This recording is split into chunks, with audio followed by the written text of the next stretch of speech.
Hello, my name is Reverend Dr. May Elise Cannon. Today is Friday, November 17th. Today is day 42.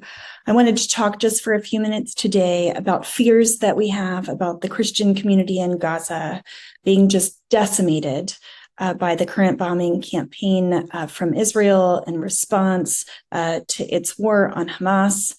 And the context of this, of course, is the Hamas attacks from October 7th. And I've been talking about those. So if this is the first video you're watching, please either watch previous videos or listen or read previous statements. I absolutely condemn the Hamas attacks on the 7th, and Hamas should be punished. Civilians in Gaza, 4,500 children killed. Hospitals without being able to conduct surgery, hospitals having soldiers surrounding them, hospitals not having adequate aid, more than 11,000 people killed, more than 2 million people not having access to clean water. Those are the issues that I'm talking about right now. And the Christian community in Gaza was 1,000 or less prior to October 7th. And we got news just in the last 24 hours about a couple of things that are affecting specifically the Christian community that I wanted to talk about. We heard last night that Israeli military tanks were surrounding Ali Hospital, as they have surrounded other hospitals that are not Christian. Ali is an Anglican hospital. And we heard that patients and others were in great fear. We heard from some people connected to the hospital, not connected to the diocese, but from people in Gaza, that they were deeply affected, that they were afraid. There was fear of possible destruction of the hospital, that there was bombing happening around. I watched a report from Reuters from a physician who was there, who was talking about how they were operating in response to some of the bombing campaigns on people who had been injured, and they had to stop operating, and that people were dying because they couldn't respond. And the hospital has suffered from a limitation of supplies, from inadequate fuel to be able to operate. And so I'd encourage you to look that up and read reports about that. In Gaza, the Christian community, any death when you have a population of 1,000 or less, 1,000 Christians in Gaza, we're worried that with the death tolls at the end of this war, there might not be any Christians left. And so there was a church, we talked about this previously in the past few weeks, St. Porphyrius Church, 18 Christians were killed. And, in addition to the bombing of that, it was a house next to that church, and a part of the church ended up being bombed as well. There's been a destruction of infrastructure. I'm sure you've seen on my social media, the Orthodox Cultural Center. There's a picture of me and one of our other staff members standing in front of it in 2022, and it is gone, completely decimated. The Orthodox Cultural Center, that was a multi-million-dollar facility that served people in Gaza for good. It's a cultural center. Hundreds of Christians in Gaza are baptizing their children because they don't know if they're going to live through the night.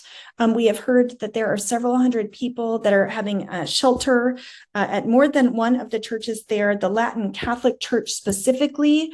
We know that families there have been calling family members in Jordan and asking for food because they're running out of food. There was a teacher there, a music teacher, who left the church because she wanted to go and see if her house was still standing, and she needed a jacket.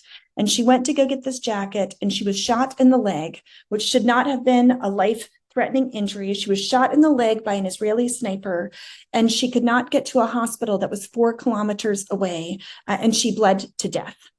One of the Christians, that was sheltering in that Catholic church. Another gentleman at that church, an older man who was the uncle of a dear friend of mine, had a medical issue where he had to go to the hospital. He also could not get to the hospital because of the military presence, the Israeli military presence blocking the way between the hospitals 4 kilometers away from the Latin church.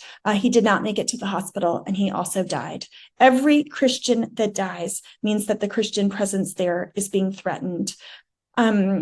So there is great fear, of course, for the Christians, but for all of the people in Gaza. The Dar al-Khalima school, many of you know Mitri Rahab, they have a satellite campus in Gaza. And for more than 10 days, they didn't know if the director of their campus in Gaza was alive or dead.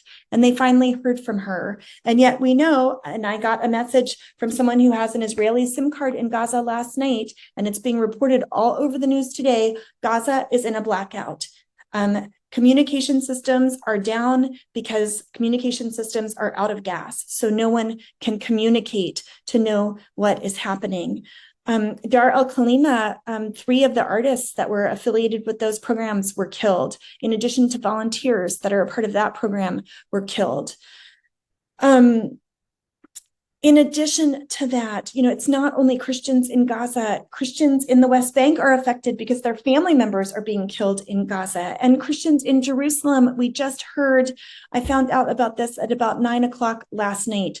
The Armenian quarter, one of the 4 quarters of the old city of Jerusalem, 25% of it is under threat of being taken over by settlers. And I mean, this is a threat to the Christian presence in Jerusalem. And so there was an urgent plea issued by the Armenian Patriarchate, the Patriarch of Jerusalem, saying, please advocate, with the US government to protect Christians in Jerusalem. And one of the things that's happening is these settlers are looking to confiscate land. The police are standing on the side of the settlers. And this is happening because the world is paying attention to Gaza. And the world is paying attention, to what's going to happen to the hostages who we desperately want to be returned home. So I wanted to let you know about this situation. It's really, really urgent. There's so many things I could say, and we're putting out a statement about this today. I would invite you, if you're in DC, to join us for the prayer vigil on Monday night. That will be live broadcast. You'll be able to see that on our YouTube page. We did a webinar this week with some local Palestinians talking about their situation. And Zugbi, who's a Palestinian Christian from Bethlehem, shared the verses from 2 Corinthians 4. We're hard-pressed on every side, but not crushed, perplexed, but not in despair, persecuted, but not abandoned, struck down, but not destroyed. We always carry around in our body the death of Jesus, so that the life of Jesus may also be revealed in our body.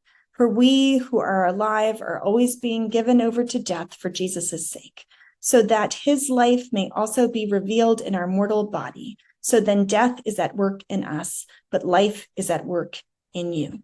And so pray, please, for the Christian community in Gaza, the Christian community, in the West Bank, in Jerusalem, in Israel. Pray, of course, for people in Gaza, for people in Palestine. Pray for people in Israel. Pray for the hostages. Pray for peace. Call for a ceasefire. A ceasefire means an end to all violence against civilians. Hamas stopping violence, Israel stopping violence, that the violence will stop, and that negotiated settlements can address the core issues of the conflict. So join us in calling for a ceasefire.